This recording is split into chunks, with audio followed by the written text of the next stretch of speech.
Oi, gente, tudo bem? Aqui quem fala é a Daniela Freixo de Faria, sou psicóloga infantil e hoje a gente vai falar sobre como lidar com os filhos rebeldes.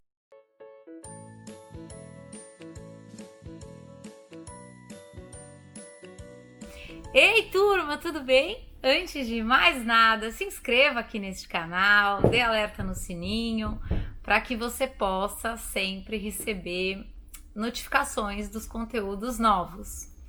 A gente tem vídeos novos normalmente 3 vezes por semana, segunda, quarta e sexta, e eu espero que você goste. Bom, meus amores, olha só, como é que a gente lida com os filhos rebeldes? Eu acho muito lindo a gente pensar isso, porque já me dá um desconforto inicial de pensar que a gente possa ter um filho rebelde, no sentido de que a rebeldia está lá gratuitamente ou que seja algo pessoal. A gente vem vindo nesses últimos vídeos trazendo o quanto não vale a pena levar para o pessoal, o quanto não vale a pena a gente ir para o julgamento, a gente tirar conclusões do que o outro sente ou do que o outro tem como intenção, porque a gente não está dentro do outro para saber. Mas obviamente existem algumas relações com alguns dos nossos filhos, não com todos, que você sente que a coisa é mais truncada, que você sente que é aquela criança que está sempre questionando. Mas por quê? Mas qual é o problema? Mas por que não pode? Ou aquela criança que vai fazer um baita de um barulho para conseguir o que quer. Isso, gente, tem muito a ver com os temperamentos.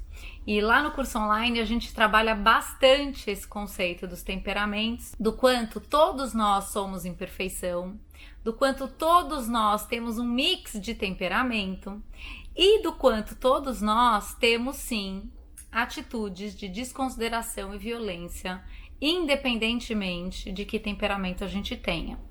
Então é muito comum na nossa cultura que a gente entenda que a violência só está naquele que grita ou naquele que é impositivo, mas a violência, no sentido da desconsideração, do desrespeito com o outro, da imposição do nosso jeito, ela pode acontecer no silêncio, ela pode acontecer no eu saber o que é bom na sua vida e eu me meto aí na sua vida e decido as suas coisas. Ela pode, porque aí não há uma interrogação no fim das frases, eu tenho afirmações e eu já sei tudo o que você precisa fazer. Ela tira a gente de um lugar de humildade no sentido da gente saber do nosso pedaço, mas eu não tô aí dentro de você para saber como você se sente. A violência também pode acontecer através de fatos e argumentos, e nada do que o outro fala pode ser considerado, porque os fatos e argumentos não podem ser questionados. Então, as violências ou as desconsiderações podem acontecer de inúmeras formas. Mas normalmente a gente tem a tendência de ler ou de entender essa rebeldia, muitas aspas, esse questionamento, essa postura questionadora, como se houvesse algum problema ali, como se houvesse algo a ser consertado. Quando, na verdade, muitas vezes, se eu sou uma pessoa muito mais paciente e tranquila, eu posso também ser muito desconsideração, por exemplo, quando eu ignoro alguém que está mais quente e, a princípio, mais questionador. Mas parece que o meu ignorar é menos violento do que o barulho que esse outro está fazendo, quando na verdade pode ser, se não é, tão violento quanto. O outro se sente, muitas vezes, nesses ciclos que a gente vai vendo nas nossas relações, o meu silêncio dispara o seu grito. O seu grito dispara o meu silêncio, mas eu sou responsável pelo silêncio e pelo o quanto eu te ignoro, e você é responsável por quanto você grita. Mas o que a gente tende a fazer? Eu culpo e justifico o meu silêncio no teu grito e você justifica o teu grito no meu silêncio.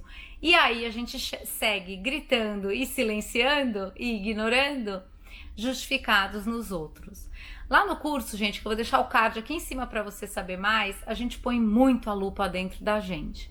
Não é fácil, é muito dolorido, porque a gente começa a entender e a perceber as nossas atitudes, as nossas intenções, os nossos propósitos e principalmente os nossos desrespeitos com relação ao outro, tentativas de controle e assim por diante. Então, Com esse vídeo eu queria primeiro questionar essa noção de que se eu sou uma pessoa de temperamento mais paciente, mais extrovertido, mais introvertido, mas não dominante, eu olho esse questionamento e essa postura questionadora como algo desrespeitoso.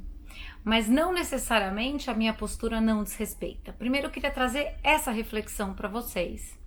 Depois eu queria trazer o quanto realmente todos nós, seja aquele que questiona, seja aquele que ou silencia ou ignora também a consideração com relação a outro, todos nós temos um desafio da gente se tornar mais flexível. O que quer dizer se tornar mais flexível? Quer dizer que tudo pode, vai lá, faz o que você quiser, então toca a sua vida? Não! Se tornar mais flexível significa que eu percebo a realidade de uma forma a respeito dos meus temperamentos, mas eu entendo que essa percepção ela é minha.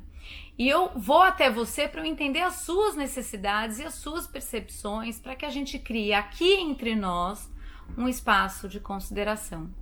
Então, óbvio que essa postura questionadora, quando desconsiderando demais o outro, que pode vir tanto da criança para nós quanto de nós para as crianças, pede de novo a correção do como eu falo com você, mas a reafirmação do o que eu preciso. Então, por exemplo, vamos imaginar que eu dou uma direção de rotina que seja, que tal hora a gente vai dormir e depois a gente vai tomar banho. E essa criança vai dizer, mas por quê? Mas qual o problema? Por que eu não posso dormir tarde? Por que eu... E aí eu vou ouvir, então o que você precisa?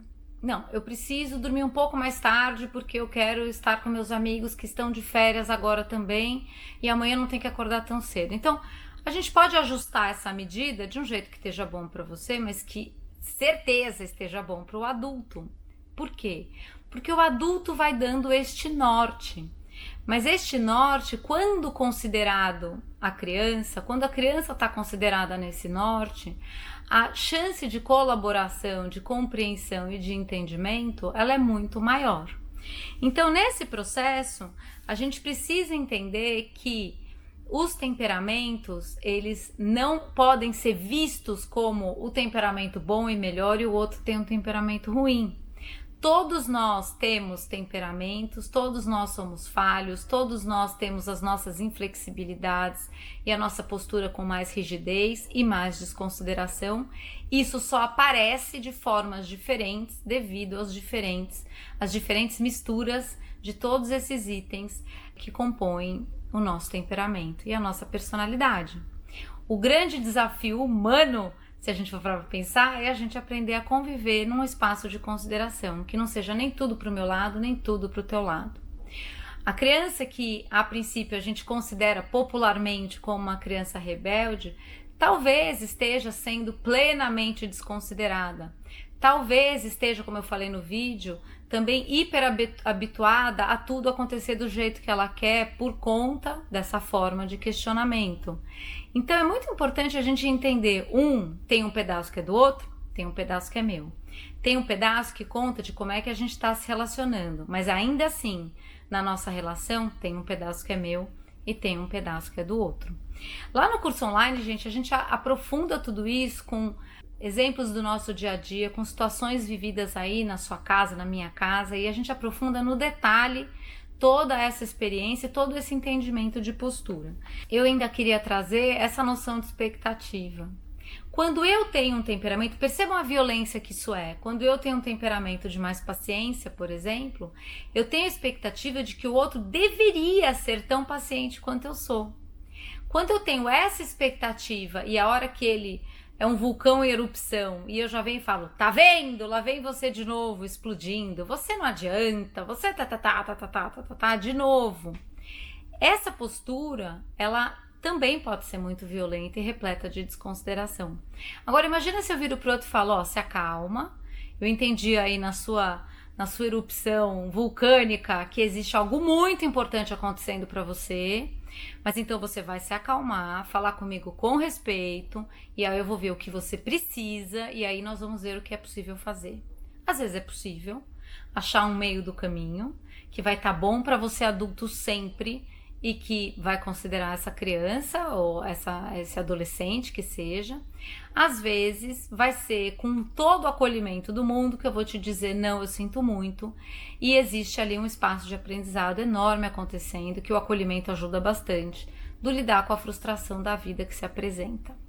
Nosso papel nessa história toda é eu entender que toda oportunidade, inclusive de uma postura mais rebelde, e não no entendimento de que ali há alguém rebelde, não, de uma postura mais rebelde, é oportunidade dessa criança aprender a se colocar sem desrespeitar o outro, é oportunidade de eu mostrar para essa criança de uma forma também respeitosa o quanto dessa forma não tá bom para você, adulto. É uma oportunidade dessa criança entender que as coisas todas não são do jeito que ela quer, que existe esse outro existe, esse outro ele também tem importância. Fazer e construir esse espaço de consideração a responsabilidade de todos nós.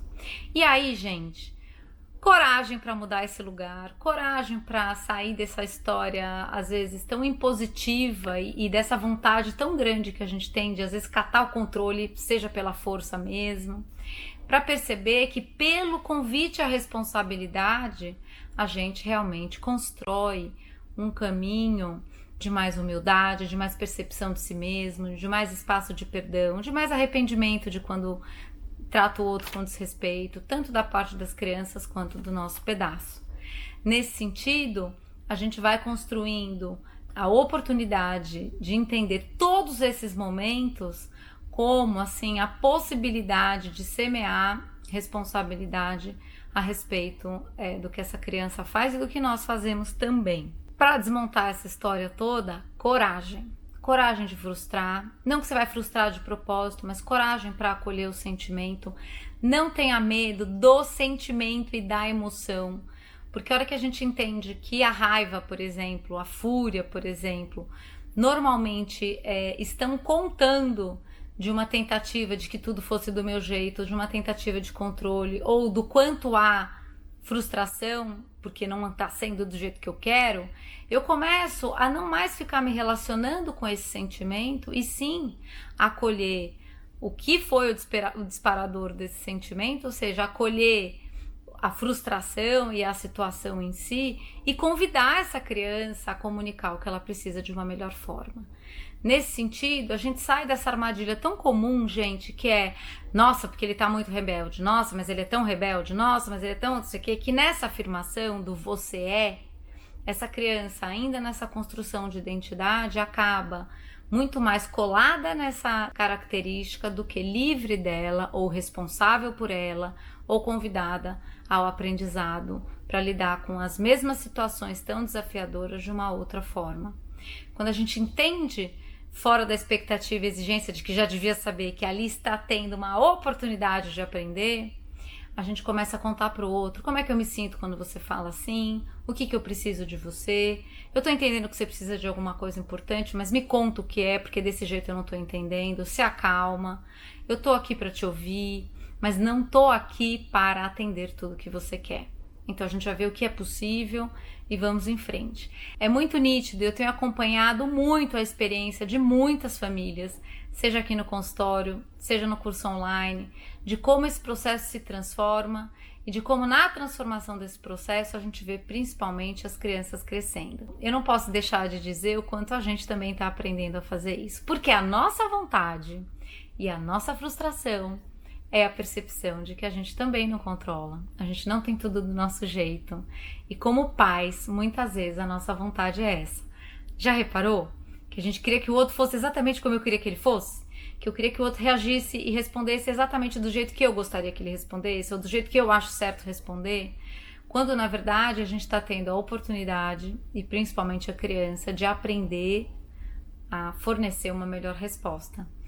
E muitos de nós também estamos aprendendo a dar uma melhor resposta frente a tantos desafios da vida, seja em família, seja no trabalho, seja com as frustrações que existem à nossa volta, com a constatação da nossa vulnerabilidade humana. Tudo isso, gente, traz sim, e todo dia, esse grande desafio, mas essa grande oportunidade. Então, quando a gente percebe que só por hoje a gente está fazendo o melhor que pode, aprendendo tudo que a gente tem para aprender, cuidando do que sai da nossa boca, convidando o outro a cuidar do que sai da boca dele, ouvindo as necessidades e pedindo perdão quando a gente faz algo, sim, que desconsidera o outro, a gente vai nessa higiene diária cuidando de um jeito melhor das nossas relações e convidando aqueles que a gente mais ama a fazerem o mesmo. Eu espero que você tenha gostado. Eu agradeço muito a Deus, em primeiro lugar, por toda a paz e por toda a clareza na lupa no meu coração e a sustentação para olhar tantos desafios dentro de mim. E agradeço muito a tua presença aqui. A gente se vê na próxima. Tchau!